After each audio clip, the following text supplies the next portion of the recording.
শেখ আহমদুল্লাহ বৃষ্টি প্রার্থনার নামাজ সালাতুল ইস্তিসকা আদায় করেছেন। এ নিয়ে এক ভণ্ড বক্তাকে দেখলাম ট্রল করতে। এ ব্যাপারে আপনার মতামত কি? আবহাওয়া বার্তা যেমন বলছে যে আজকে থেকে ঠান্ডা লাগবে, ঠান্ডা নামবো আর বৃষ্টি পড়তে পারে, তখন এই মৌলবী একটা ঘোষণা দিয়ে দিয়েছে কালকা বৃষ্টি প্রার্থনার নামাজ হবে। ওই রোদ্রের নিচে যায় হাত তুলা দোয়া করে নামাজ পড়া। প্রিয় ভাইরা, আমি মাজহারুল ইসলাম স্বাভাবিকতই কোনো আলেমের বিরুদ্ধে কথা বলি না, কিন্তু আফসোস হলেও এটাই সত্য, আমাদের অনেক আলেমের মধ্যে, আলেমের অন্তরে এত হিংসা লালিত আছে যেটা মরণ ফোড়া বিষের চাইতেও মারাত্মক। যে আলেম এই কথাটি বলেছেন, যে ইস্তিসকার সালাত আদায় করেছেন, তার এটা নিয়ে ট্রল করেছেন এবং উনি অনেক মন্তব্য করেছেন, আমি সেগুলো বলতে চাচ্ছি না, কিন্তু আফসোস হলেও বাস্তবিক এটাই সত্য যে শেখ আহমদুল্লাহ তিনি সালাতুল ইস্তিসকার নামাজ আদায় করে তিনি জাতির কাছে এটাই তুলে ধরেছেন, জাতি এটা জানতে পেরেছে যে আল্লাহর হাবিব সাল্লাল্লাহু আলাইহি সাল্লাম বৃষ্টি প্রার্থনার নামাজ যে আদায় করতেন, এটা আমরা জানতে পেরেছি শুধুমাত্র শেখ আহমদুল্লাহর কাছে। শেখ আহমদুল্লাহ এমন একজন সন্তান, এমন একজন আলেম যে তিনি শুধুমাত্র বৃষ্টি প্রার্থনার জন্য নামাজ আদায় করে ক্ষান্ত হয়ে গেছেন, বিষয়টা এরকম নয়। গত বছর উনি বৃক্ষরোপণ করেছেন প্রায় 3 লক্ষ, এবছরও বৃক্ষরোপণ করার জন্য উনি ঘোষণা দিয়েছেন। আর আপনি আমি কয়টা কাজ করতে পেরেছি আপনি হাতে গুনে দেখেন। শেখ আহমদুল্লাহ সিলেটে বন্যা কবলিত এলাকায় ত্রাণ নিয়ে গিয়েছেন, ফিলিস্তিনে সেখানে উনি ত্রাণ পাঠিয়েছেন আমাদের মুসলিম অসহায় ভাই বোনদের কাছে। এজন্য শেখ আহমদুল্লাহ তাকে নিয়ে ট্রল করা যায়, কিন্তু ওনার মতো হয়ে দেখানো যায় না।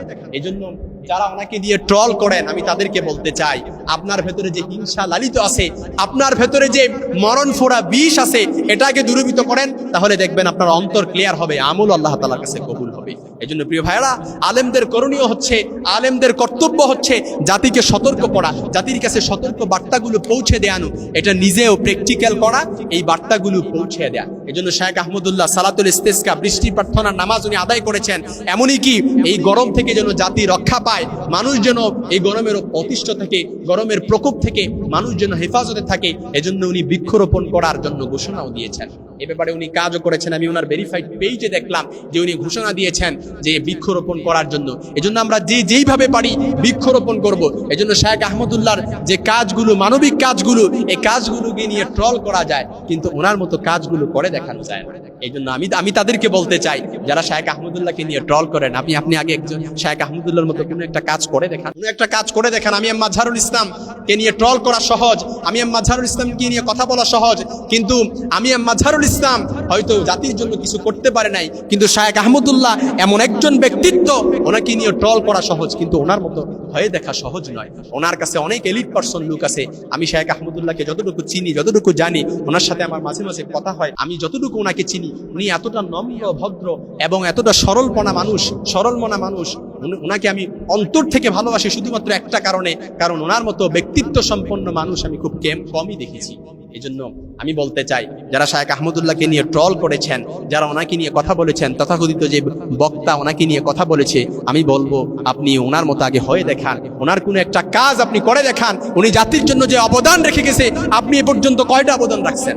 আপনি তো শুধুমাত্র মাহফিল করেন আর হাদিয়া তোহফা পকেটে পোড়ান, আর দরবারি কেন্দ্রিক কোনো হাদিয়া আসলে এটা পকেটে পোড়ান, দরবারি আলেম। এই জন্য বলতে চাই, শেখ আহমদুল্লাহ কোনো দরবারি আলেম। শেখ আহমদুল্লাহ উনি ওনার অফিস থেকে শুরু করে এই বাংলাদেশের প্রত্যন্ত অঞ্চলগুলোতে যত জায়গায় উনি গিয়ে উনি ওনার অবদান রেখেছেন এবং মানুষকে সাহায্য সহযোগিতা করেছেন। এবং শেখ আহমদুল্লাহ গাছ রোপণ করেই যে উনি ক্ষান্ত হন, বিষয়টা এরকম নেই। এই গাছটা বড় হয়েছে কিনা, এটা ফলন দিয়েছে কিনা, এগুলো ওনারা তত্ত্বাবধান করেন, তদারকি করেন। আর আপনি আমি এই জন্য বলতে চাই, আফসোস হলেও এটাই সত্য, পায়ে হাত রেখে বলতে চাই, এই কাদা ছোড়াছড়ি, এই কামড়া কামড়ি সবকিছু বাদ দেন। জাতির জন্য, জাতির স্বার্থের জন্য সবাই ঐক্যবদ্ধ হয়ে কাজ করেন, দেখবেন দেশটা সুন্দর হবে, ইসলামের বাণীগুলো সুন্দর হবে, ইসলামের সুবাতাস বাংলার প্রত্যন্ত অঞ্চল থেকে শুরু করে সারা বিশ্বে ছড়িয়ে যাবে।